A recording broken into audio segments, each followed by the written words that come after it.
It's crazy. All right, we're live. All right. All right, good evening, everybody. Hello from Reading Town Hall. Welcome, everybody. It's a little bit after 6, so we're going to call the meeting to order. First up on the agenda is public comment. Do a roll call first. Oh, first roll call. Thank Come you. on, Zoom. Okay, Rich Hand, Eric Gaffin. Kate Kaminer. Laura Noonan. Melissa Pucci. Nick And- Pizzicato. Eric Bamer, remote on Zoom. all right. Awesome. All right, thank you. So again, the first item besides the first one we just had is public comment. Anybody from the public want to, Not seeing anyone online raising a hand. no one? Nope. All right. All right, next item is we have 2 amplified sound requests. The first one is from the Reading Lions Club for the date of June 20th, which is a Saturday. It's the Reading Friends and Family Day. The location is the Birch Meadow Complex. Time is 10:30 to 3 p.m. And the sound will go from 10:30 to 3 p.m. They're going to be using musical instruments, general announcements, music, and sound effects. That's the first one. I'll vote on that one. Want to be after vote? Motion to. This is a repeat. This is a repeat from the Friends and Family Day. Yep. I'll make a motion to approve the amplified use permit for the Reading Lions Club June 20th. Yeah. on June. Jim, no complaints from previous? No complaints. Okay. Second. Okay, second. right. Discussion. Any discussion? All right, let's take a vote. All right. Eric? Eric, yes. Kate, yes. Laura, yes. Melissa, yes. Would be Eric. Eric? Yes. Rich. And myself, yes. Nick. Nick, yes. Oh, An Nick. associate member, All right? right. Nick, you're an associate member still, right? You haven't Yes. elevated? Okay. Never mind, Nick. I just felt like voting. I felt important voting. Appreciate the support. All right, so next one we have is from the Reading Lions Club as well. It's for July 16th, which is a Thursday. It's the 5K road race. The location is Memorial Park from 5 to 9 p.m. The sound. Again, they're going to be using speakers, a mixer and microphone, general announcement, music.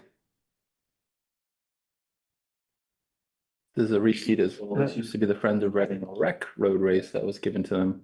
So, They always go till 9 o'clock? That does seem. by the time they clean up, yes. Yeah. Oh, I was just gonna ask, is like the music gonna be playing till 9 o'clock? Yeah. I think the music's done at usually like 8 o'clock. I can clarify if you want. Yeah, it says sound duration to 5 to 9 p.m. But you're right, for probably cleaning up. I'll make a motion to accept the amplified use permit request from the Reading Lions Club for July 16th, 2026. Second. Take a second. Any discussion? Has there been any complaints in the past about, Not on these events, no. okay, We don't get them too much. When these aren't filled out and it randomly appears, like maybe our summer program where we have a boombox outside and the kids crank the music a little too loud, the neighbors will reach out, but that's kind of done without them asking me and trying to keep it light and fun, and they just have it turned the wrong way. So outside of that, no. There's been some youth organizations where they've done some announcements over at these small fields over at Hunt Field where we haven't had permit requests done before. Little League knows they need to do them now, so, but nothing from any of these big events, no. okay. All right, have a vote? Yeah. Eric, yes? Kate, yes. Laura, yes. Melissa, yes. Eric, yes. And myself, Rich, yes. So they Awesome. both pass. I can take those. Okay. So our special guests are not here yet. They're at another meeting. So Kate, if we can ask you jump in next on the next Sure. for the CPA committee update. Hey, Yeah. All right, so Kate had given me something to share. Let's see how quick I am. I'm gonna share my screen. So the CPA committee, the Community Preservation Act Committee, was formed summer of 2024, original rec liaison was Eric. His schedule was such that I took it over. Okay. So after nearly 2 years, the committee is ready to present to the Board of Selectmen. We're scheduled for tomorrow evening on their agenda. Okay. The committee was tasked with not determining whether the town should or should not adopt, but was more of a fact-finding informational committee. So we put together, I think that the complete packet is a 40-page report that we did. God bless the other members who really, I was, trailing along there. So this is, Jim has put up Jim's just put up here, this is the brief presentation that we'll be giving to the select board tomorrow night. Community Preservation Act was adopted by the state in 2000. It allows cities and towns who opt into it to levy a surcharge onto homeowners or commercial properties as well. And that money is specifically used for, there's 4 pillars in that for specific use: open space, recreation, historical usage, and Housing. housing, affordable housing. So the committee is going to recommend to the Board of Selectmen a 1% surcharge, which on average, just average data was taken from the previous assessments and whatnot. That would be for an average assessed house in Reading, it would be about $90 a year, a $90 surcharge to the homeowner. Benefits of this is that if we are a town who belongs to the CPA, that the state of Commonwealth of Massachusetts, they call it match funding, but it's not dollar for dollar match. And that funding each year depends, it's a complex formula, but that the amount matched floats each year, depending upon a lot of different circumstances. But Jim has this report. Anyone is welcome to it. I don't know where you want me with this, Kate. If you need me to go ahead, let me know. You can keep flipping through. I'm trying to, be more time sensitive. I know we have other guests in here and stuff. So, like I said, we'll be before the select board tomorrow. The full report is on the town website. And just specifically for recreation purposes, so, if the citizens choose to adopt this, then it would be pretty significant for recreation programming, capital improvements, acquisitions, fields, that sort of thing. So, yeah, there you go. These are some of the past and future projects that could be included in this funding.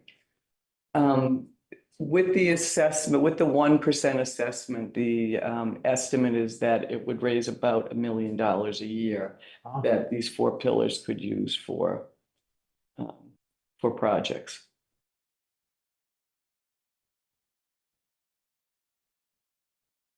See, there's 40 Yeah, pages. If you stop there. So that's an estimate of property values and whatnot. If you look over to top line residential, we're a total $986,000. So it's about $1 million. The CPA committee, we have decided not to include commercial and industrial in there. So that's for informational purpose. Had we, it would only be about like $65,000 delta there. So.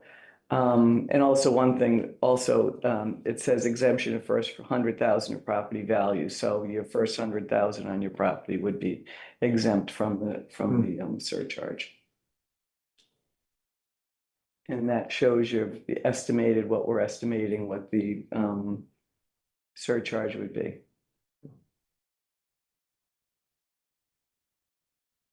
And so this is the timeline, if you can hold it here, Jim. So we go to the board, select board tomorrow to ask them to put it on the agenda for April town meeting.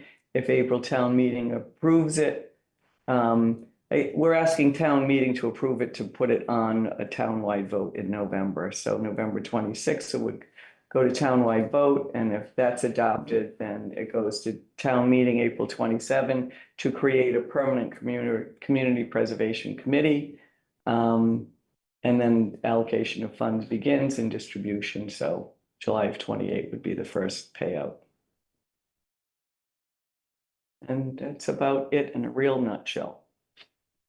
Unless you want me to read the 40 pages. No, that's good. I'll just flip through them so that they are recorded and anyone interested, they can stop. Yeah. They can view it at a later time. And like I said, the full report and this as well is on the town website.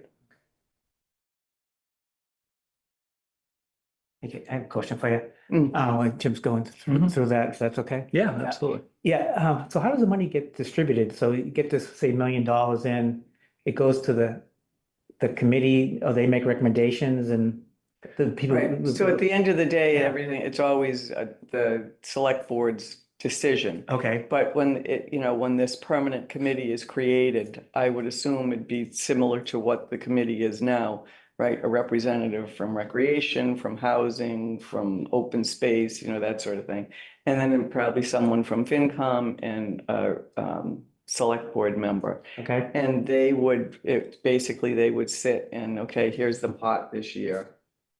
Who's getting what? Now, each eligible group like us, yeah, we would go before and pitch, it'd be like, Jim, okay, where's the wish list? Sure. And what's it gonna be? okay. And then it goes to this committee and then they present it to the select board and And then then the money is distributed. they make the final decision in terms of how. Correct. Okay, correct. So most of the money comes from the surcharge from the citizens of the town. And then the state does that match every year. And just quickly, a lot of the state money comes from, this is a little, it's pretty obscure. Deed transactions. So any real estate transaction in the state gets a surcharge onto it, and that money is CPA money that comes back to the towns. okay, Now, I will tell you, when the CPA fund was first started, there were few towns that participated in it, so they were receiving Significant. like 100% matching. oh, okay, Significant. oh, okay, Now there's 201 towns that are participating on the 351 or whatever. Winchester was the latest town to adopt. And interestingly, many of the towns surrounding them are not members. oh, interesting, So see if Reading chooses to Okay. do so. It'd be interesting. Was there, in somewhere in that presentation or in the context of the conversation with the select board, will there be kind of what we have lost? I know that initially there was a discussion of like, hey, this was up before in Reading. It's already been voted down. Good point, like yeah. several years ago, like Mm. 14. Early 2000s. Yeah, Yeah, so like, thank you. like over 20 years ago, essentially, 20 years ago. So we've lost on Yep. quite literally millions of dollars of CPA money. Yeah, because that match money, right? So that's the discussion, I guess, is the town spends about $1 million a year on these eligible projects. mm-hmm, So if we could put the surtax and then get that money and then get some matching, it's exponential on what we have then. And then that $1 million that the town had been spending, they can spend it on something else. So we'll see. The Right. vote last time, it was less than 1% difference on Difference, that. Yeah, it was very close, huh? yeah, it was very Okay. close. So we'll see. And any estimate, you talk about the matching, it's not 100%, No. Is there anything like, say it's $1 million, will the state give us $500,000? I mean, is there any figures like that? So like I said, it's tied into real estate transactions. So so you could kind of, in general terms, it kind of runs how interest rates run. So if interest rates are low, the historical data shows more is generated and more is put back to the towns. Right, Sales, refis, all that stuff. So, Mhm. so the last few years, there have not been as many real estate transactions historically as there have been, say, in the last 10, 15, 20 years. Right. Um, So when you think about it, it's really more than $1 million, so right? We're saying, I think the 10-year average has been 25%. Oh, okay. Which is pretty good. Yeah, Um, free, kind of free. pretty, yeah, Yeah. When you Yeah. think about it. hate to use the word. Right. Yeah. Great. So we'll be, like I said, we'll be on the agenda tomorrow night and I'll let Jim know and I'll update you on the next meeting on what's going. Anybody else have any questions? Thank you for serving on for a number of years. Yeah, and- right. And thank you for. I didn't realize it was that long. It's almost 2 years this Yeah, committee. yeah. So thank you for doing that. And, yeah, thank you, Kate, for stepping up Yep. as well. Anybody on Zoom have any comments, questions for Kate? Not seeing any hands. All right. All right, we get some special guests here tonight. Thank you for joining. I hear you were at another meeting, so thank you for coming from one meeting to another meeting and thanks for coming and joining us and updating us. We have another meeting after this. Oh, all right, then. Wow. Yeah, The thank you. floor is yours. The microphone is yours. Thank you. Perfect. I'm Jane Wellman. I'm the Assistant Town Manager, and I'm here with Katie Gabriello. She is the Director of Operations. The Director of Operations is in charge of risk management, communications, and procurement. And so we are here today with our procurement hats on to talk about what will be the future of the Pleasant Street Center. Okay. We're not looking for a vote from the Recreation Committee. We are on a tour of boards, committees, and commissions because we don't think that there is a monopoly on good ideas. And through your service to the town and your unique positions, you may have ideas that others don't have. And I think we hear a good new idea or a few in every meeting we talk to. So this has actually been just tremendously fruitful and it's kind of a fun thing to do. So we're not sure, next slide, please. There we go. So let me take you through some facts. Building was built in 1883. It was our first municipal building, serving as a fire department, police department, town offices, and there is a jail cell downstairs, but the bars are on. Yep. And the finished living area, finished usable space is 4,300 square feet. We did an appraisal last year in advance of town meeting. And that appraisal came in as if we were to sell it at $965,000 last year. And the rental income potential, the net operating income would be about $72,000. The finance committee asked how much it costs to operate that building. And if memory serves, it's about $70,000, but I need to confirm that number with Joe Huggins, who's our facilities director. The site is a little too small to be developed into condominiums or an apartment complex, but it could be gifted to the Housing Authority for housing development. Because it's historic, they would be eligible for additional tax credits, which would help put their financing package together. The building is on the Massachusetts Historic Registry and the National Register of Historic Places. And with that, it does come with a preservation restriction that limits the interior and the exterior changes without approval. So we met with the Historic Commission first, and they have expressed an interest in trying to change that preservation agreement so that they have more control, that they're the authority. Right now, it's the state, and the state is overwhelmed with historic properties, and they just aren't staffed well for people who want to make changes. So if we can make that change, but I don't want the preservation restriction to limit the ideas in this room tonight. So next slide, please. Sure. So just walking through some potential uses. We could certainly sell the property. That's one option. And we saw the appraisal on the previous slide. As Jane mentioned, it could be gifted to the Reading Housing Authority for the creation of affordable units. We could keep it for future town use. And you see over on the right-hand side in green, that includes things like educational space, office space, storage, meeting space, or we could lease it to a for-profit or a nonprofit. So continue owning the property and lease it out. And then over on the left, you'll see, some of the different ideas of what it potentially could be leased as. And then on the next slide, you'll see we took some examples from neighboring communities of some nonprofits. So in Wakefield, you see the Inspire Cafe, and in Peabody, the Breaking Grounds Cafe. These are both food service related. But we thought these were nice examples of uses by nonprofits and potential spaces like what we have at the Pleasant Street Center. And both of these provide meaningful employment opportunities for individuals with diverse abilities in different capacities. So we wanted to highlight those. And then on the next slide, you'll see some additional repurposing examples, and certainly, especially the Center for the Arts in Natick, certainly looks very similar to what we have at the Pleasant Street Center as a former fire station. Same with the Firehouse Center for the Arts in Newburyport. And these are both examples of a more arts focus, culture focus in these communities. So these both serve as performance venues with live theater, with movie screenings, with music, with gallery, with various educational opportunities. So a cultural hub in these communities. And I think we've learned that at least certainly in Natick, it's not owned and operated by the town.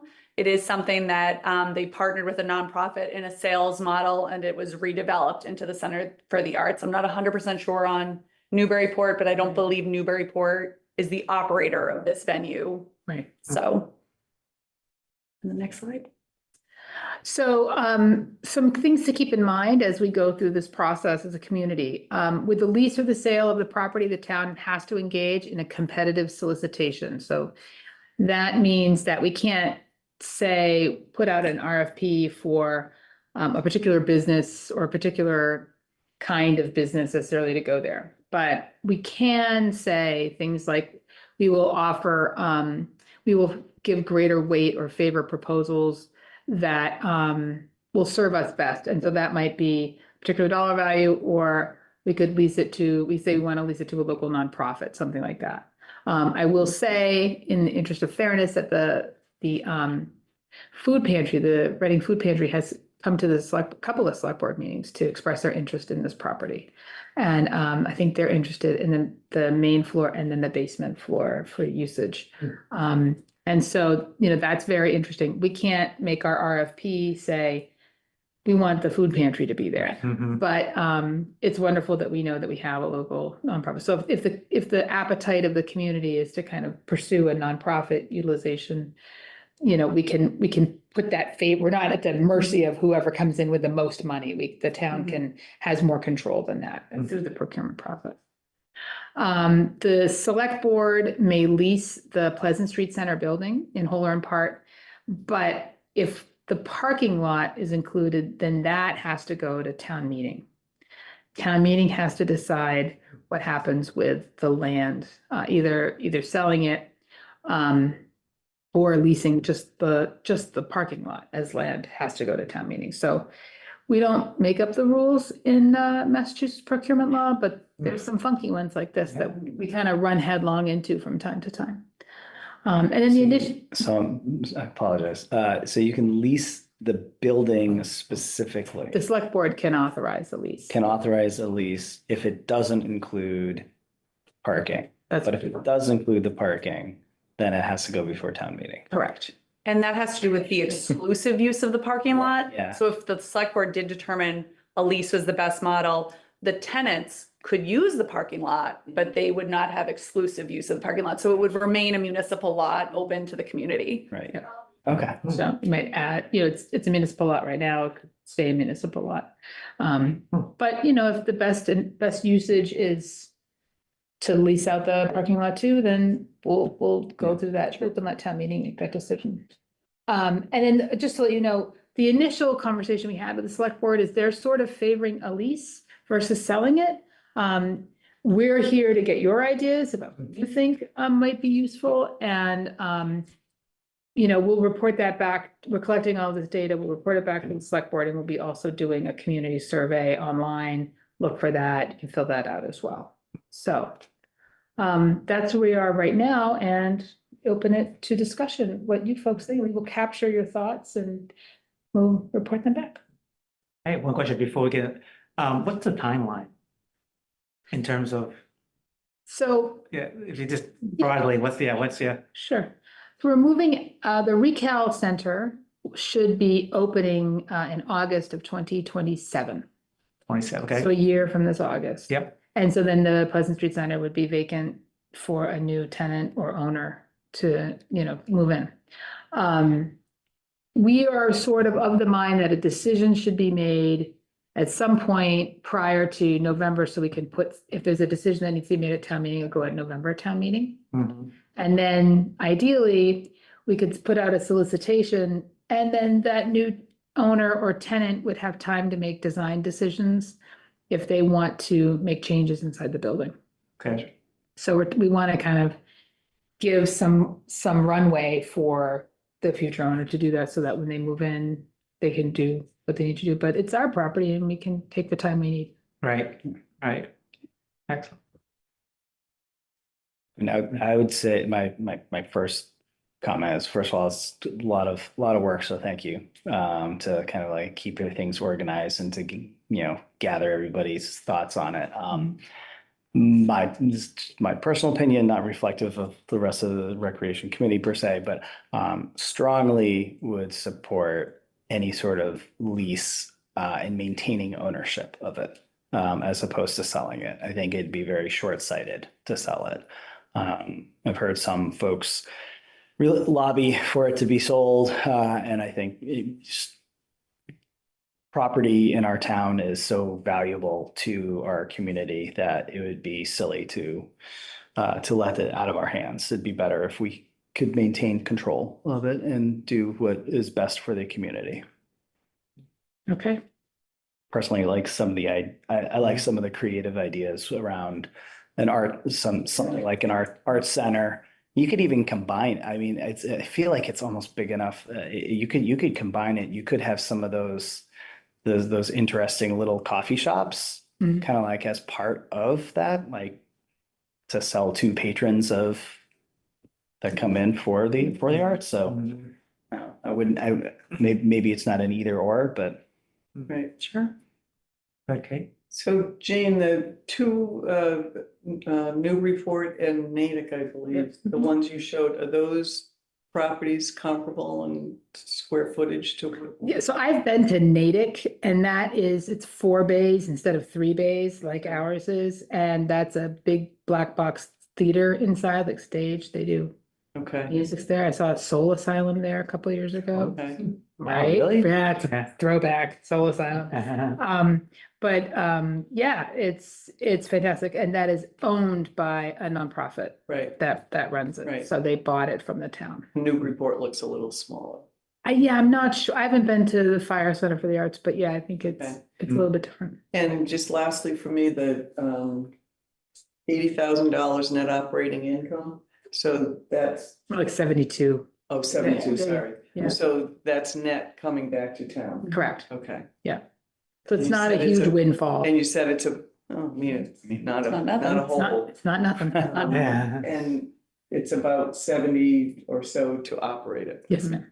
Right, thank That you. is based on my recollection of conversations last year with Joe Yeah. Huggins that I have not confirmed, just on the record. Yeah. If you hear a different number later, it's because I finished my homework. But at this point, if we lease it, the expectation is it would operate in the black. Yeah. Yes. Okay. Yeah, I think, and school committee members and others have said, we'd really like to see it pay for itself. Right. I think that it would be, if we maintain ownership, it would be nice that whatever goes in there benefits the community and pays for itself. Right. Okay.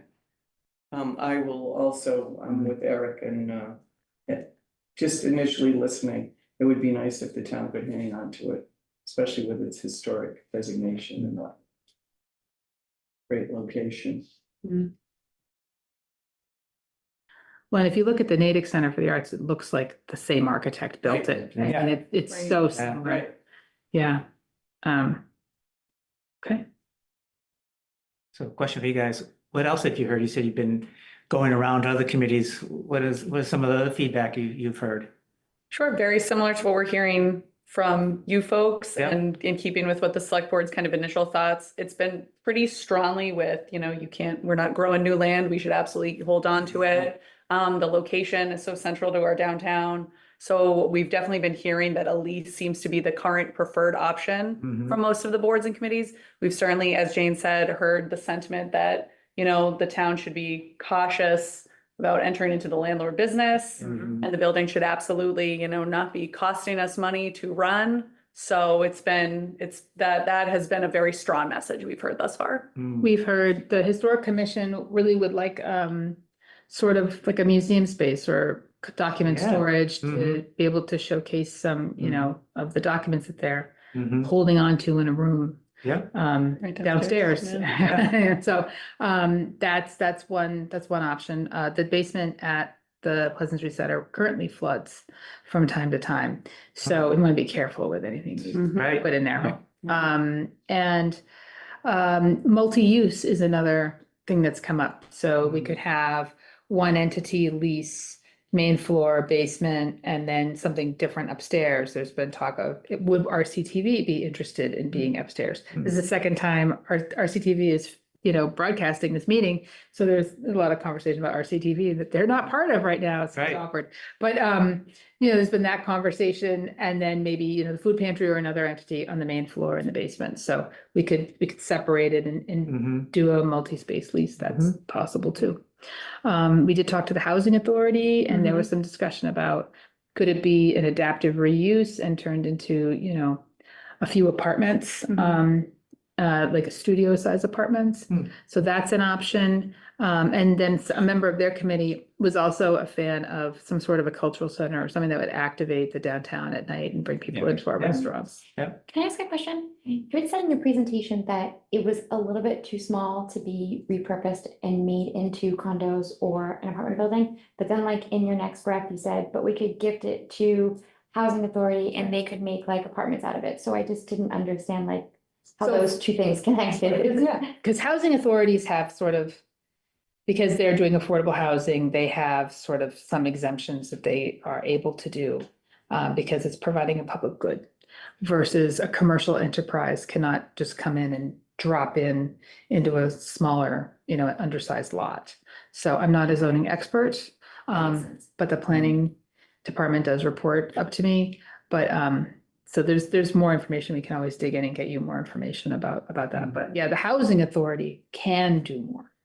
And they have access to more funding options and, you know, because we have a housing trust, we don't know what it would cost to rehab that building, especially with the preservation restriction on, so it's complicated, but it's something that if Reading decides that that is a priority, you know, we could go down that avenue. And I'm not sure the housing authority wants to take it on either, but some of them, you know, let's talk about it. Let's not, Yes. nothing's off the table. Let's not, you know, let's keep our minds open, think of. And I think CPA funds, if it's Mm. adopted, could be put towards something like this. That's Sure. right. And I For saw housing. in the CPA slides, the wait list for veterans housing, Right. that is certainly something that has been floated as a need. So Right. definitely exploring all those different avenues. 100%. Yeah, I would be in favor of exploring the housing piece because there's such a shortage on affordable housing. There is, right? Mm. And so exploring what the cost would be and the benefit.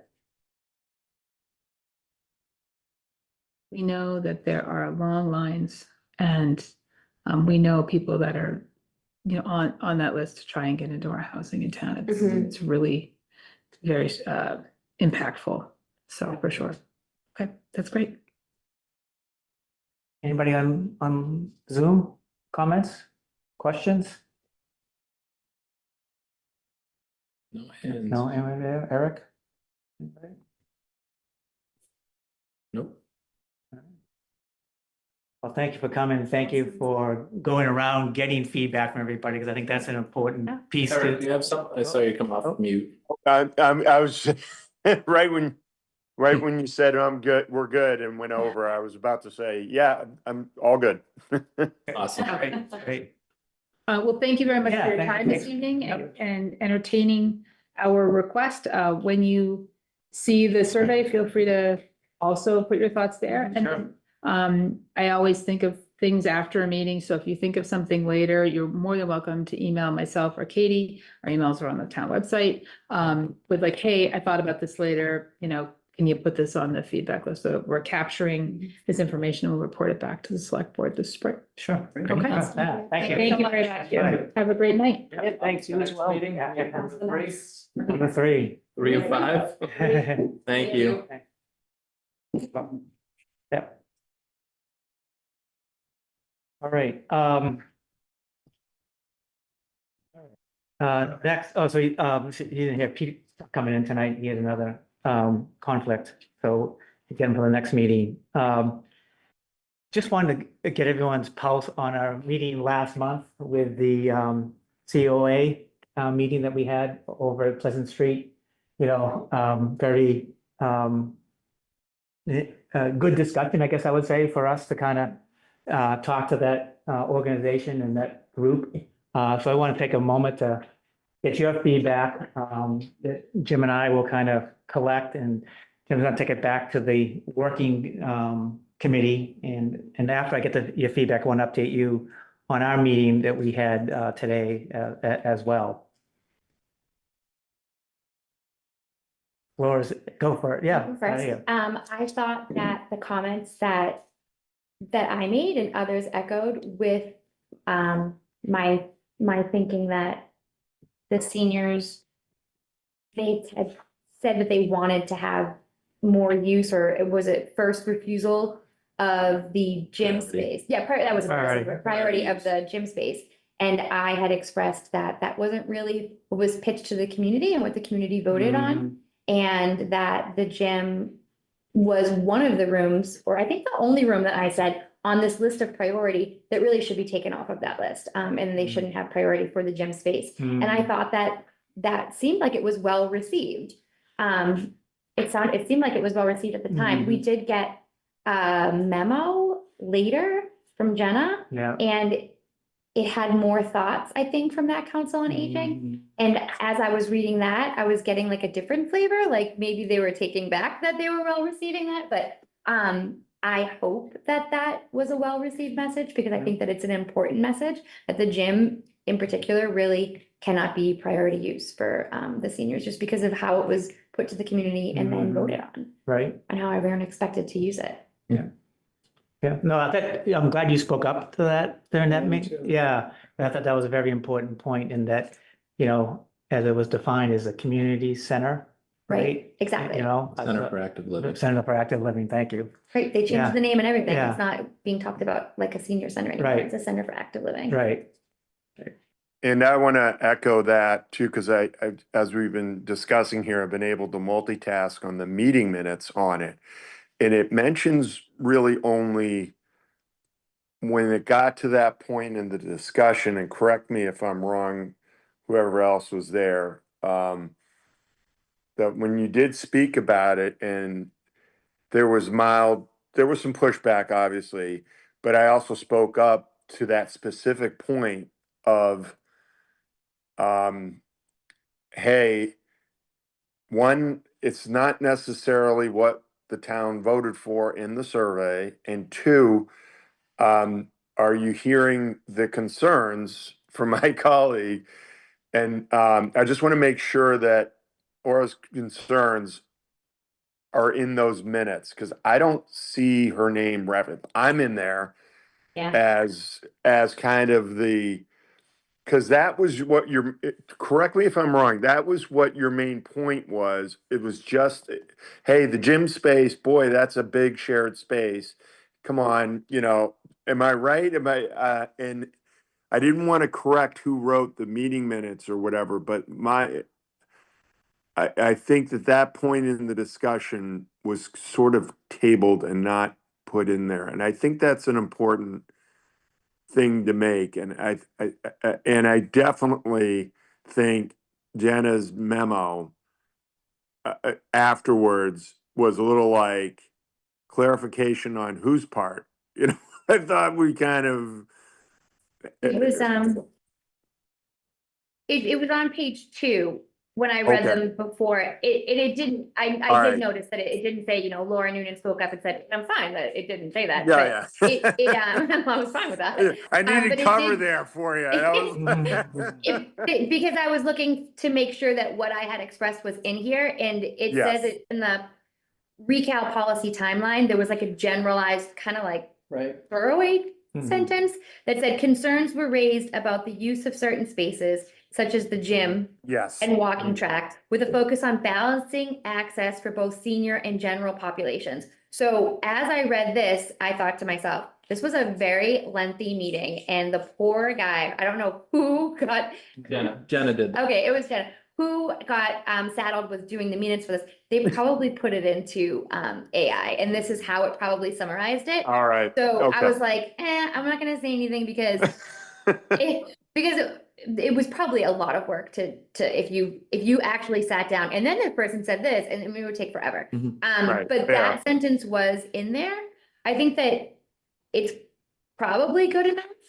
Or we could Okay. add to it that it really was pressed upon.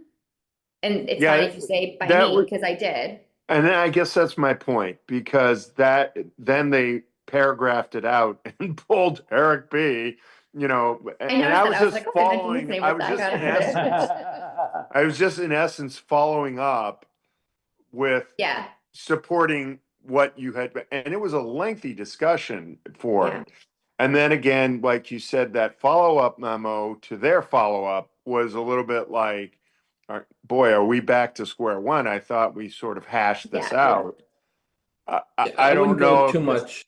Yeah, I wouldn't go too much off that, what Jenna was sent after that. There's been a lot of discussion back and forth within the working group Okay. that consists of myself, Jenna, Carrie Valley, who's the COA administrator right now. She took over for Chris Koleski, who left. So Carrie's been doing it for a little over a month now. And John Sasso and Emily Sisson are on there. So they saw that as well, and we had some conversations about that. And that's what I'm trying to get out of here. Like, we saw a lot of their stuff put in the forefront as far as like their concerns, their wants, their needs. So there was a lot of discussion that night. And I don't know if everyone's voice was heard within the rec committee because there was so much talking going on. So my hopes is to get all this feedback tonight, bring this to our working operations group with Emily, John, Jenna, and Kerry, and then say, these are some of the concerns that the rec has. I think we've been pretty patient and pretty quiet to this point because, we don't know what priority space is and we still don't know what that is. But yeah, that gym is a huge, huge piece. Are we going to be able to fill that gym during the school hours from 8 a.m. to 3 p.m. during a school year? Probably not. So seniors are probably going to utilize it a lot then. But when school gets out, it would be nice to have, because I keep saying in these meetings, there's going to be a burden on rec to provide some income, and we need space and we need programs, whether that's through direct programming ourselves or through rentals. So, But there's also going to be people under the age of 60 who aren't seniors, who aren't in school, who. yeah, we're missing that population, that 40 to Utilize that. 60 age Yeah. group.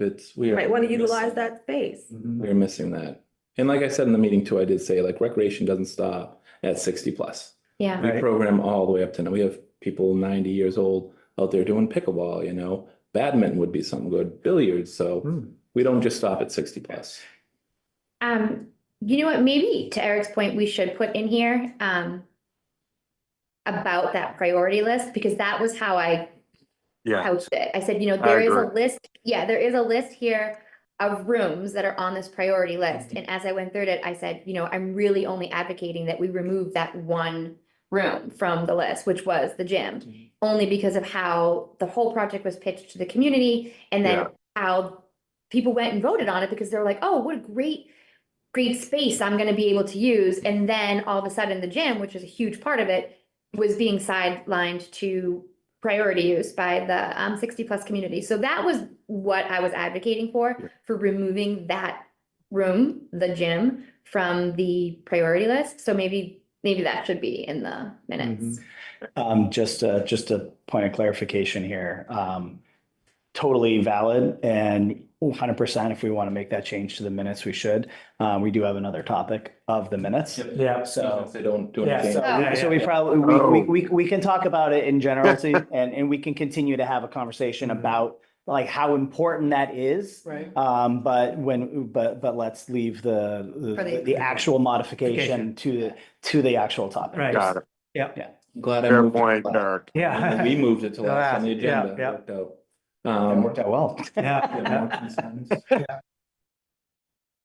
What are the thoughts? I want to echo one thing that you mentioned that I thought was really important. Was that the town voted on this, and town meeting had lengthy discussions on it, and it got to a certain point where it was presented to the town in the way of the Center for Active Living. And that one of the, I think one of the big items in town meeting that kept coming up again and again and again was generating revenue and recreation having the opportunity to leverage the space. And I think that having those conversations and coming back to town meeting and saying, this is what we're doing, we would be doing a disservice to the town that voted on it with the idea that there would be some revenue generating opportunities to help counterbalance the cost. I think in general, probably going to be able to do both things. Probably going to be able to offer some really great opportunities for, for 40 to 60, for 60 plus, during the day hours, when kids are in school. And then when kids are out of school, we kind of flip over to programming that can raise funds. Mm-hmm. I would hate to be so rigid trying to come up with like, this is the plan that is going to work, or that we're going to, because you don't know what you don't know. Things will change. We're going to get some great idea coming in the 11th hour that said, hey, why don't we do this from 2 to 4 because we have this great opportunity. I'll reiterate the other thing that I said at the meeting, which was, ultimately I trust Jim, Ed, Jenna to make good, sound decisions for the town and for the space when it comes to recreational activity. I know that they'll advocate for, good programs for all ages. Anybody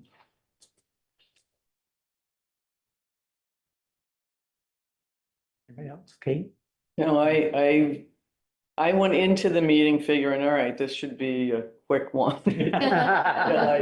And I'm with Eric, like I fully trust Jim and Jenna. They're seasoned professionals. They know this town well. They don't know what they don't know yet. And you guys say that too. Let's get in there and see what happens. And then this meeting became very rigid on one side. This is how it should be. And so I would recommend let them do their jobs. And also that all users of that facility have to understand that, revenue producing needs to be a priority there as well. It really does. I mean, the town's looking at some bumpy weather, right, financially, and this really needs to work for us. So I think that's why I was kind of like, when I left there, I thought, oh, they'll get on board with what, but I want to be sure, like Laura says, like if we have to be documented that this is what we want, then that's what we should do, because we shouldn't, all of a sudden we're playing nice and then all of a sudden the gym's like, what? But my feeling is let the professionals run it. And it's going to be a great basketball court, and badminton, volleyball, football. It can let them be creative. Yeah, like after evening hours, adult programming, lots of opportunities for revenue there. weekends as well. Right. Saturdays and Sundays. There should be no reason that Cranking that building thing, isn't yeah. closed. Should be no reason. Right, to no close that reason. building. It Great. can also be a good, if you do it for different leagues that have,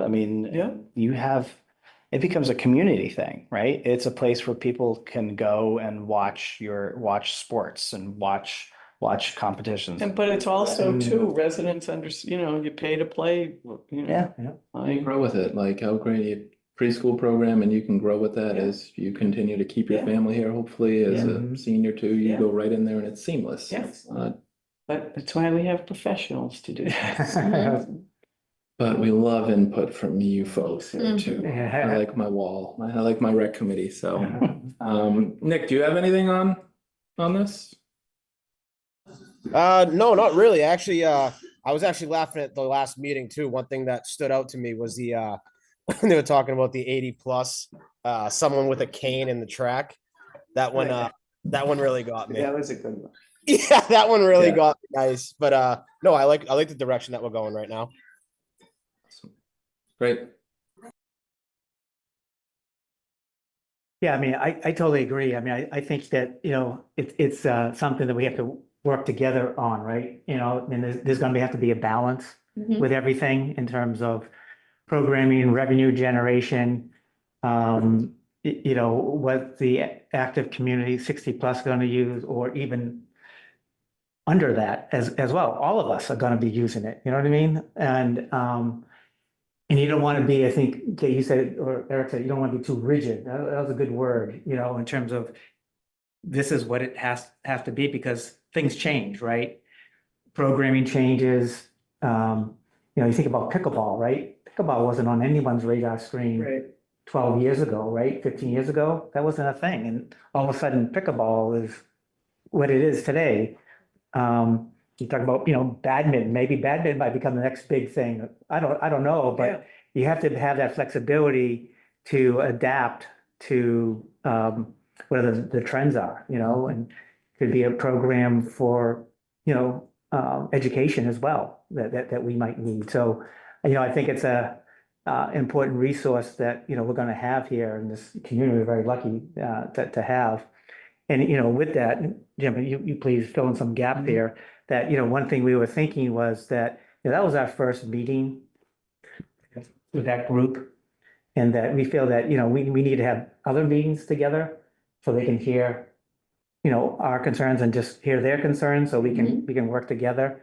So that's one thing we thought about doing, and we're tentatively scheduled to meet a month from now, March 9th, as a joint meeting, and we feel that we need to have these joint meetings so that they can hear our voice and we can hear their voice, and come together. How do we work together and use the word trust? I think that's the big word, is trust the professionals, right? And that, we know that they have the best interest of the community. I know I trust them, and I think we all trust them, that, this team is excellent. It's the gold standard, right? In terms of recreation and community. And, with that, they're gonna make it work. So I think, by working together with that group, I think it'll be better for all of us. So that's one thing we wanted to put forth and see what you guys thought about that in terms of meeting. I don't know if it's gonna be on a monthly basis or every other month with them, so we can work through these together. I can, oh, go ahead. Go ahead. I guess my question is, because we've been two separate, right? Yep. For this long, and now we're sort of all coming in together. Is there thoughts as to like what's gonna happen with this committee and what's gonna happen with the senior, with ReCal? Like, are we gonna dissolve at some point and then merge as one, rather than having these us and them kind of thing? Has that been discussed or thought about? The operation plan right now. Right now, we're still going to be community service department with the 3 divisions that fall under that: Veterans, Recreation, Council on Aging.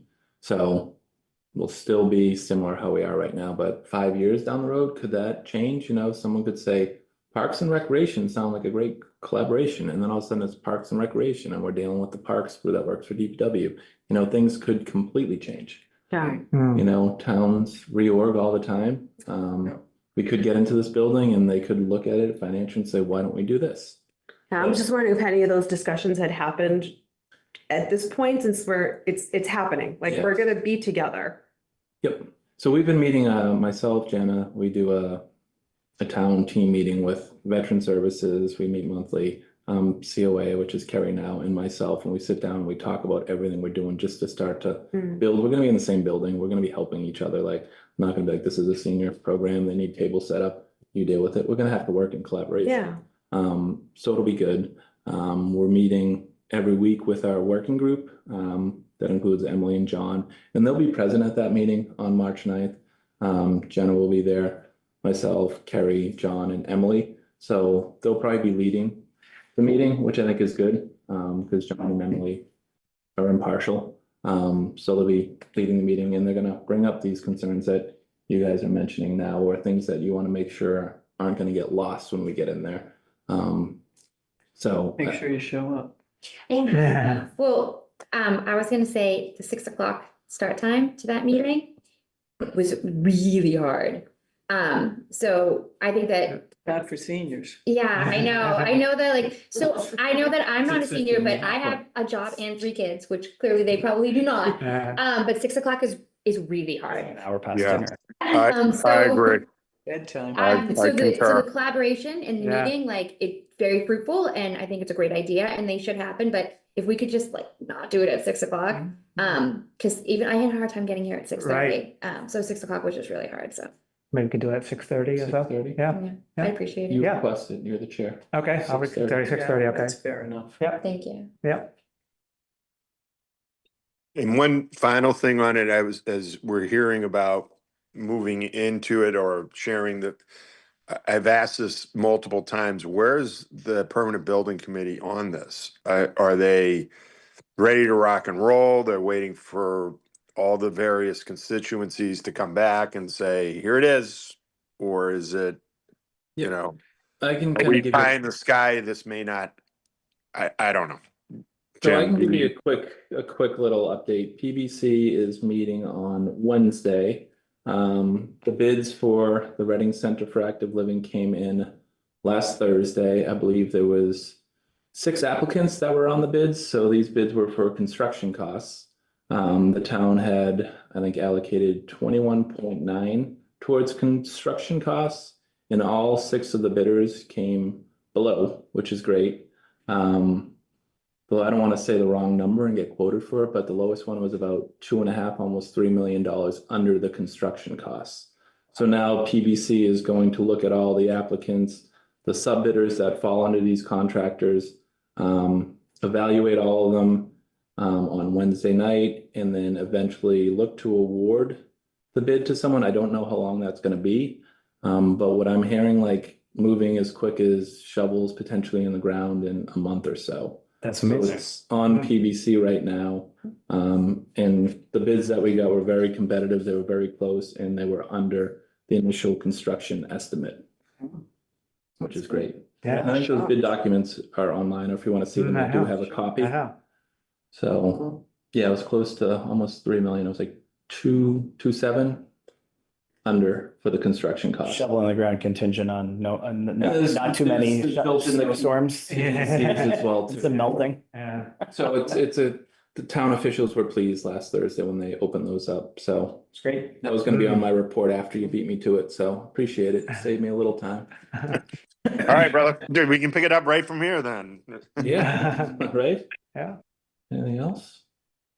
Did I Rich, answer your can I make a quick questions? Eric? comment, Rich? Carlo, yep. Yeah, go Vic. Oh, thanks, Rich. A lot of good feedback and comments, and I think I was at that meeting as well. And I think I like what I heard as far as, working together and working with COA, but like you guys said, let's all remember, this is a community building, but with senior-centric focus, obviously, but no one I agree with you guys. No one's talked about the under 60 population, and there was all this concern that mothers would go there in the morning and use the walking track. And so why can't they use the walking track? Or why can't someone do this? And why can't someone do that? And why can't, so yes, stay focused, keep pushing ahead. We don't want to alienate anybody, obviously, but hopefully the next meeting will be more productive as kind of working together and not working against them. But I think they just been shortchanged for so long that they're so anxious and apprehensive and skittish about the building's not going to be theirs. And that's not the case. It's not what I've seen. It's not what I've heard from Jim and Jenna and the powers that be, but I don't think you guys should back down at all. And for what the requirements that you need, the money to generate, obviously, to help fund the building, which is going to cost way more than the Pleasant Street Center. And as stated before by Jane, I'm speaking for myself right now. I'm leaning towards keeping the building and leasing it, not, I think selling it would regret it on that note. But yeah, just this was good. I'm glad I came tonight just to hear your thoughts and keep moving forward. Thanks. Thank you. Thanks, Earl. Yeah. Right, so We we good? got that. Close that one out. All right. Next item is the media report. You taking the lead, Jim? I'll let Ed go first, so I Okay. can find my notes. If you Okay. have your notes right in front of you, Ed.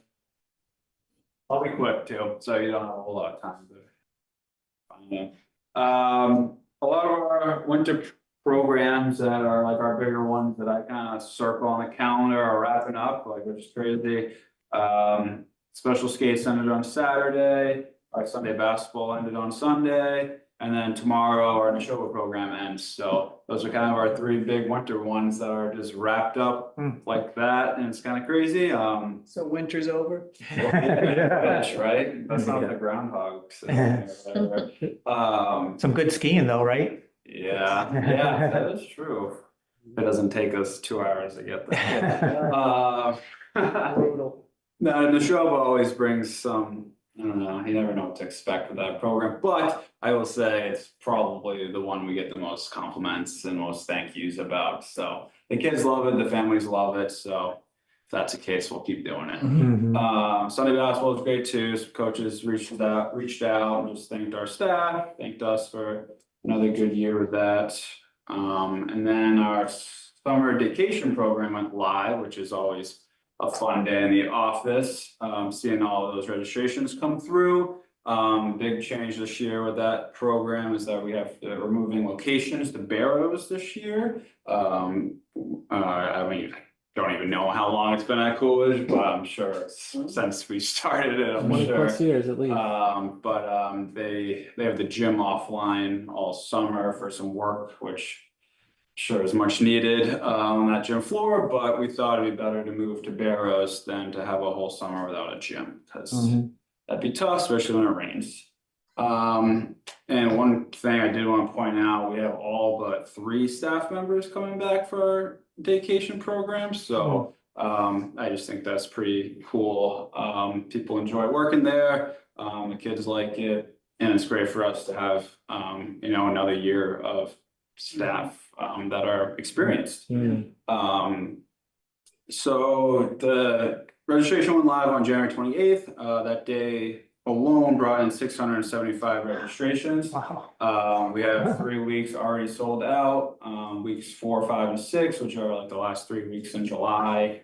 And then those other 4 weeks are like 80 to 90% filled. So they kind of trickle in as time goes, and they will be filled up too. So it's just, a fun day in the office. And even with the changes and having to go to Barrows, we still got it out earlier, saved some phone calls, some emails. So it was good. And then again, now I'm just kind of finishing up planning the rest of our summer. The rest of the stuff will come out early March. Then Wednesday, we're doing another competitive puzzling event, which kind of in collaboration with the senior center, just doing another puzzling program, which is fun. So just want to point that out. We will have a puzzle league in this town before you know it. It is. Other towns do it too. It's so fun. And everyone loves it. It's just fun, like just a thing that you casually will do in your living room with your family. You can bring it and see how good you. So Ed, do you have a big supply of puzzles? Where Where do you get them? What do you do with them? Just Amazon, and then we just let people take them home Oh, afterwards. okay. Yeah, I mean, like we charged like $30 a team, and basically It's a break kinda even. cover. Yeah, it's break even program. Oh, fun. But I have a friend who flies to St. Paul, Minnesota every January and for their winter festival, because they have a puzzle contest. Wow. She does it with her 3 siblings. Yeah. Yeah, we had grandparents. Flies out for the weekend to do it. Yeah. Winners do it's 1,000 or whatever, however many pieces. What do we do? And they do it Do in, 350. yeah, Takes about 1,000 an pieces, hour. and the winner does it in under 30 minutes. That's- Wow, that's insane. And she practices and it's like, what? Line up the colors, get the corners, get the Yeah, edges. yeah, and whatever it is, I don't know. Whatever Teach the her. assignments. No, it's But fun to a watch. winter carnival does, and she said you have to apply and be accepted in, and yeah, so pretty cool. Yeah. Yeah. If anybody really likes puzzles, I highly suggest a advent calendar. That is a puzzle. And it's basically 1,000-piece puzzle, and it's like you're basically doing 24 chunks of the puzzle. It's very fun. Oh, Oh, Just something to do every day with That one the, That's yeah, a good one, great yeah. when It's it's really fun. Actually. really fun just to be like, who's gonna do it today, or are we gonna do it together, or yeah. So does that sell out, Ed, the activity? So I What do you- have 7 full teams signed up and then 7 individuals, so they'll create two more teams. We Oh. max out at 10, so we should have 9 teams. Very nice. 19. 9 teams of about 5, so Pleasant Street Center with the tables and stuff, like we Yeah, don't want that's to be over great. 50, That's so. great. But it's a blast. We put up this counting clock up there. We put the picture of the puzzle up there so that they can look at that, knock the box and go back and forth, and Yeah. I get on the mic and, we have some fun. We put on music, and they get stressed out when it gets really close to the end, and we say, we got one team that's close, but if you're in the area Wednesday, swing by. It's What time amazing. is it on Wednesday? 4 to 5:30. 4 to 5:30. Alright. We'll have some light refreshments and snacks It's Oh. coming Wednesday? This coming Wednesday. at the Pleasant Street Center. Yeah, if you want to participate, we could use one more. Get 4 and 4 for those individuals. What ages, are you seeing like, all ages? Definitely. Yeah, I mean, the team that won, I think the last time we did it was like kids, parents, grandparents, like it was 3 generations, it was their team That's and cool. they Wow. won, and it was really, really awesome. Yeah, that's Yeah. nice. I think they're signed up again too. Just a small little hint of all the great things that we can do in Yeah. the future. Yeah. Yeah, for sure. Great. Yeah, that's pretty much. All right, I'll jump in.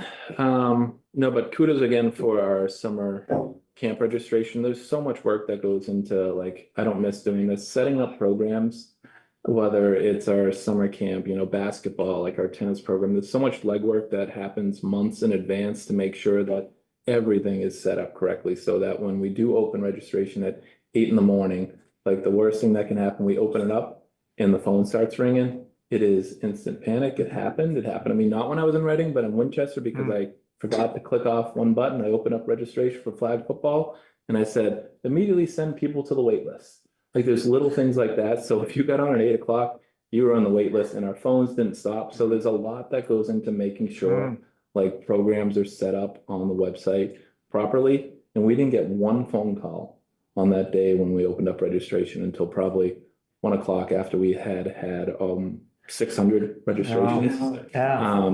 So kudos to Ed Oh, and they Sue. do that. Sue too, Sue is our front line. Sue is great. She handles a lot of things before it ever gets to him and gets to me. So she's been here forever. So quick shout out to you guys for getting all that done. It went so smooth, which I'm very grateful for. We haven't met in a while, so some of these seem like they are very far. All the lights were turned on at the ice skating rinks. There was some chatter that happened online. The way it works, just to fill everyone, is DPW does check the ice. They go up there with the drill and they drill it, and they want it to be 3 to 4 inches before they basically say, turn the lights on. It's a skate at your own risk, but we don't turn the lights on until DPW gives me the okay. There's some areas that, yeah, they look frozen, but a little further down, if a hockey puck goes that way, like if they go under, it's a foot of water. Right. But I mean, if you go under and you still get wet and you can't get out, Yeah. you get hypothermia. So we're super careful with that. So we did end up turning the lights on a little bit after that. People started going online, asking why they weren't online. I try to do my best to comment on the community services Facebook page just to give facts. And I think that helps sometimes. A lot of times it's like, don't respond. But I'd like to respond when we actually have valid answers of why we do something. So all the lights are on. I did get a call at Memorial Park, the timer switch, one of the toggles busted off. So Memorial Park lights were on, I guess, a little longer than they should have been for the last 2 nights, but that has now been fixed as of 2:30 today. So that's all set. So that's how the skating rinks work. I had Are they plowed? So DPW will do their best to plow them. Obviously, they're taking care of the roads Yeah, first, the schools, the parking yeah. lots, the town parking lots, and snow removal from a lot of these lots too. They got to get to where the storm's been over for 6 hours, but they have piles of snow Yeah. in town hall. They got to come back out at night. So shout out to DPW and those guys. They work so many hours. So they're out there again this weekend. And then during the week, the regular work week, if they have time, they will get out there. I think Memorial Park has been already plowed. I saw Castine Field plowed. I'm assuming Sturgis did. They'll try to do the best they can to open up. Sometimes kids will get out there before they can and they'll shovel and then they'll make piles and then it will rain, it will freeze and they can't get it perfect, but they do try to get out there. So Nice. we're very fortunate. January 12th, we had the pre-bid site walkthrough for pickleball. We had, I think it was 6 companies attend that. Pickleball bids are due on Thursday, February 12th at 1 p.m. So we'll have a pretty good idea of where we are with those bid numbers. Hopefully they follow suit with recal and they come back lower than, what was approved for that. So we'll certainly keep you guys in the loop at our next meeting, or if you're interested, shoot me an email and I can let you know where they landed. Again, that project, looking to move very quick too, potential shovel in the ground in March. So a lot of projects that are coming up. And ready for the summer? We'll say late summer, fall potentially.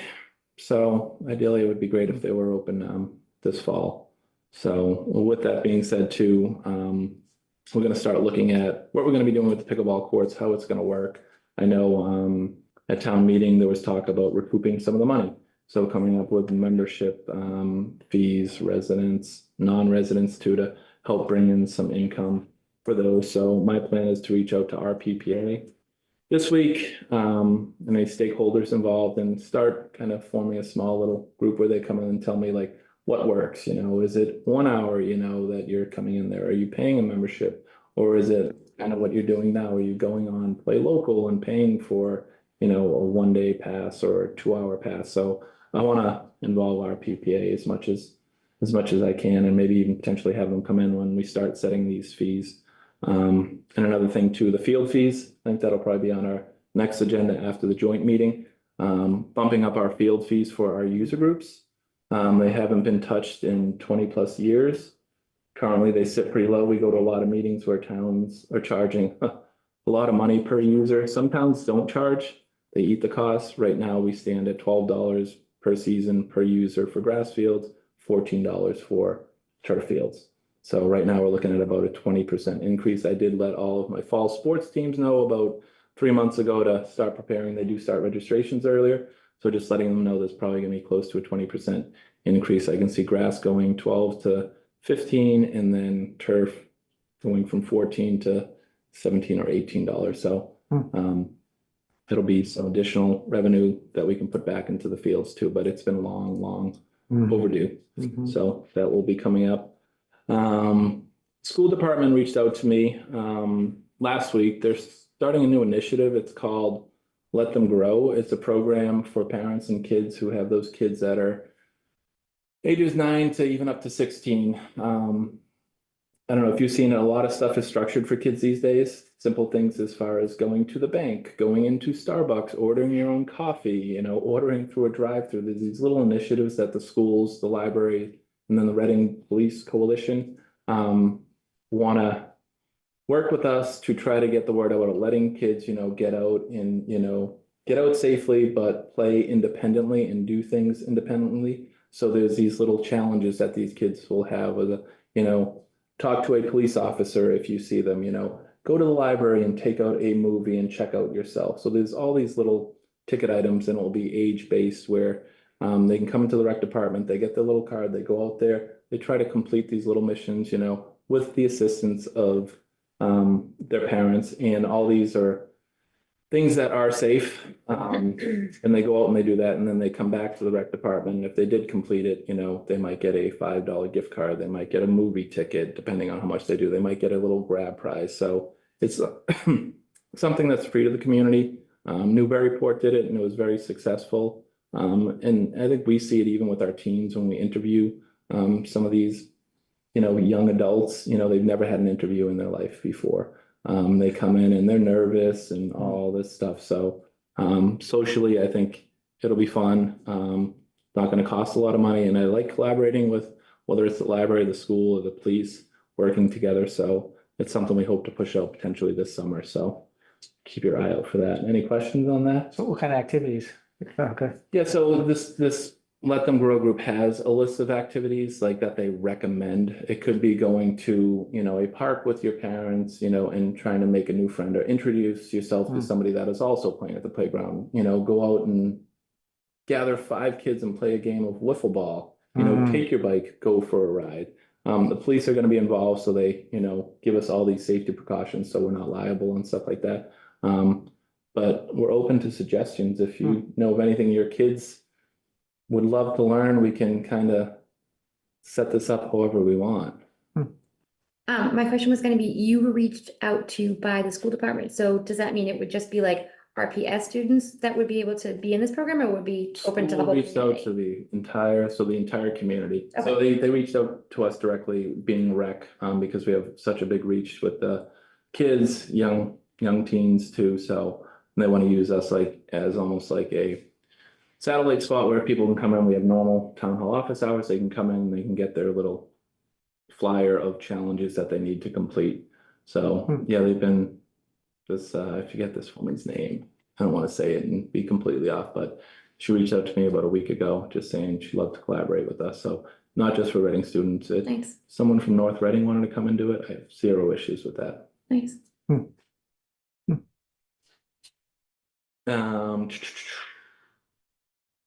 But that recall, that's all I have right now. Now we're just preparing for the summer and fall, spring sports right now. And just a quick update too. I know at the FinCom meeting, I believe it was last Wednesday, FinCom, Emily Sisson, she was at one of our meetings, I think in October when we were talking, when the lights had just fallen. So she reached out to me last week. I filled her in on everything that has happened. I think I filled you guys all in. So the 3 light poles that were damaged, those had to come down immediately. They were removed within, I want to say 15 days with the help of RMLD and DPW. They did it completely as a partnership with us and didn't cost us, other than I think it was $540 that we had to hire a company to come in to just hook up the lights back to the ice skating rink. I had another company come in, they tested the remaining poles all in town that we had, and a number of those came back as not serviceable, which means that they need to come down because they are a potential hazard. So if you look at Driscoll Field right now, there are no light poles there. There was one, I think, that was left on the list that said it was serviceable, but that was sitting over the third base dugout with a decent lean on that. And it would make no sense to leave up one light. Right. To throw some lights on there, the lighting would be inadequate and I wouldn't be able to sleep at night leaving another pole up there after, the aftermath I saw when those 3 poles went down. I filed a claim with our town's insurance. We did get $25,000. That was the maximum we could get. I did get costs to replace the 3 telephone poles with like poles, which would be telephone poles with similar lights, and it was $100,000 for that. So I chose not to take that money and just put up 3 random poles there. We're gonna hold that $25,000. And Emily just went to FinCom, just mentioning all this, just to have it on their radar. Not saying it's coming up this spring or this fall. I did reach out to my youth organizations and say, this summer and fall, when it does get dark, we're gonna be limited over at that Driscoll Field. So Emily just wanted to get it on their radar. Preliminary quotes to light up that area that was affected with proper lighting, meaning Musco lighting, which was kind of weaved in with phase 1 and phase 2 right now. Looking at it phase 3, because that area was looked at to be lit.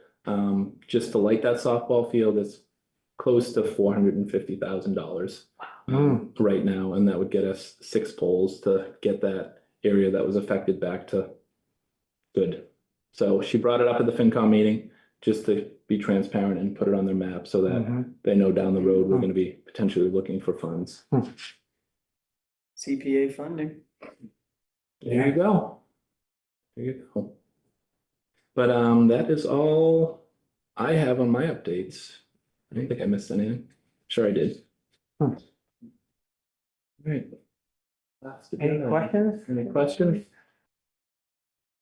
Well, for me, just a huge thank you for you guys, everything you do, like you were saying, behind the scenes, you guys make it look so easy, in terms of all the programming and stuff and. We have our moments. Well, like you were talking about the ski trip, you got stuck in the snow, and stuff like that. I mean, those are the things you guys go through day in, day out, so. We didn't get stuck in the snow, it was more traffic. Traffic, It went from 35 minutes to an hour and 40 minutes. Yeah, Last Tuesday, we got stuck on 93 and Yeah. there was 4 accidents right when we got on 93 and the bus driver chose not to get off right at the last minute because he thought it was gonna free up because it was an accident right in front of him. He's like, oh, it's on 62, it's good. But we're looking at our phones, we see 3 more accidents ahead. So it was a tough spot to be in, getting it in the show at 5:30, but the traffic went down and we ended up getting there about 4:40 and we just extended the kids' times there. So it was a lot being on a bus with 50 middle school kids like, we're not moving, but it worked out, so. Yeah, you made it work. And But get I over appreciate it. 600, people who signed up for the summer program shows you the demand, for all the programming you guys do, so. Yeah, that's just Again, one program. We I haven't think- even opened up our other stuff. but Right. We open up our summer, basically camp. Oh, and then you're gonna be involved in a major building construction. Oh, right, exactly, that. yeah. Pickleball, I'm still gonna Pickleball. finish phase That little 2 of That Birch little Meadow. thing, yeah, Birch Meadow, right? Yeah. Right, all that, so, Hands full. thank you. We're chipping away. No, it's a fun and exciting time, like getting a new building, like I keep saying, like me and Ed, like, we have a new job. We have a new job Yeah. in a year and a half, and I've been in a building too, and it's completely, It is Different. exciting, yeah. it's rewarding, it's exciting, like we're gonna meet a ton of new faces and new collaborations, and we basically got a blank canvas right now, and Yeah. not a lot of people in our profession get to do this, so Right, Good it's stuff. exciting, Yeah. for sure. But yes, thank you guys for your support. I know you always thank us, but No, I know thank you you. guys volunteer, No problem, we thank do you. get paid. Thank you. But- You're navigating it well, buddy. You Yeah, really are. appreciate it. We're always looking to get better. All right, last item on our agenda is to look at the minute for our meetings and make some changes. If you want to make changes, so let's take the first one, is the October 27th one first. Motion to approve the meeting minutes from October 27th. Second, Any discussion? Have a vote. Eric? Yes. Kate, yes. Laura, yes. Melissa, yes. Eric, yes. And Rich, yes. Unanimous. Oh, wow, great. Thanks, Bob, for doing, oh, never mind. I mentioned his name. I wasn't gonna mention it. That was Bob that was supposed to do them. Oh, Bob, if you're watching, I got you. Don't worry. all right, No, he was been very busy. Yeah, it's for help. okay. And you haven't. So next one is the minutes from December 15th, 2025. Page 2. I'll make a motion to approve the minutes from the meeting of December 15th. I'll second. Are you gonna offer? Brendan? Yes, Yeah. Discussion. I would offer, Okay, you second it? I'll second. Okay. Any discussion? I have discussion. Okay, I would offer, I think it would have to go someplace else because on page 2, Mhm. under the heading recal policy timeline, in that paragraph is the sentence that we called attention to earlier in the meeting. Yep. And it is the summary sentence. And it summarizes a lot of topics in there. So the sentence reads currently, concerns were raised about the use of certain spaces such as the gym and walking track with a focus on balancing access for both senior and general populations. And that is a great summary. But as we mentioned earlier, we should probably put somewhere that I made the specific ask that the gym be removed from the list of places in the building that has 60+ priority. So we could just put that sentence in. I don't think it falls under that paragraph though, under policy timelines. So we have to put it someplace. I feel like it would fall under community building shared use plan. Yes. 3. Yes. So that's my friendly amendment. If we could just throw that in. okay. Can you repeat what you just said? Yes, so I would add a sentence on page 3 under community building shared use plan, and I would make it the first sentence because as Eric pointed out earlier today, he was piggybacking off of my statement. Yep. So I would just say Laura Noonan made the ask that we remove the gym from the list of priority 60+ spaces in the building. And that was specific on there, correct? Remember, we were looking through some of the notes, Yes. right? It was listed. Yeah, because they're gonna dot our i's and cross our t's for us as. Yes. So I just wanna make could sure we- that, Could we put in there that my feedback seemed well received by COA? Because I thought that it was. yeah, I mean, is that kind of a blanket statement? It's more of opinion than. Yeah, okay. Well, then, well, it was fact that it was listed and I asked. How about, can you say that it was supported by the recreation members present? Yes, Yeah. yes, there you go, Kate. That works. Well said, yeah. yeah.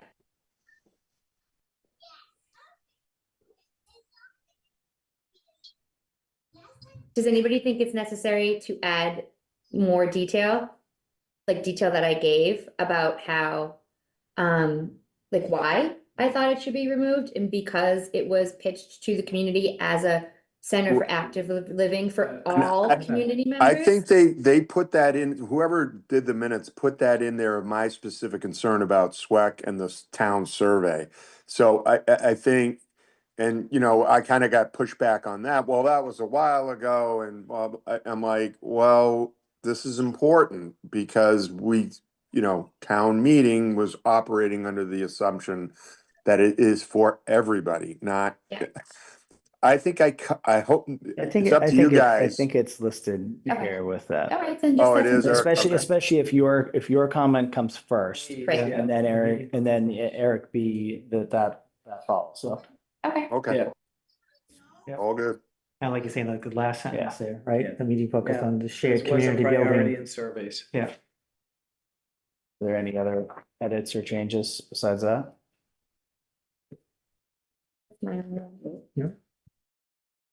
We have to vote on this, right? Yeah. What do you, Motion to make a friendly amendment. was that make a motion? So motion to accept the friendly amendment. And change to the meeting minutes of 12/15/26. Second that. Any additional Any discussion? discussion? Yeah. No discussion? Let's have a vote. What are we voting on? Oh, we're voting on the friendly amendment, Okay. so not overall minutes yet, although technically we could probably roll, but yes. Kate, yes. Laura, yes. Melissa, yes. Eric Bamer, yes. Rich, yes. Okay, Now that- now there's be another motion to accept the minutes, Well, we right? already have it. Oh. We're now, Motion's on the that, table. now that motion is back on the table. Okay. And you second it, right? You- Correct. Yeah, okay. We're already in. Okay, now we're ready for the vote. Eric? Yes. Kate, yes. Laura, yes. Melissa, yes. Eric B, yes. Rich, yes. He wants to do it. Motion to adjourn. Second. Let's have a vote. Eric? Motion to adjourn. Kate, Yes. Yes. Yes. All right, Rich, kid. yes. Thank you, Nick, for being here. Thanks, Carlos. Absolutely. Thank you, everybody. Guys. Good night, guys. Yeah. Good night. Good night.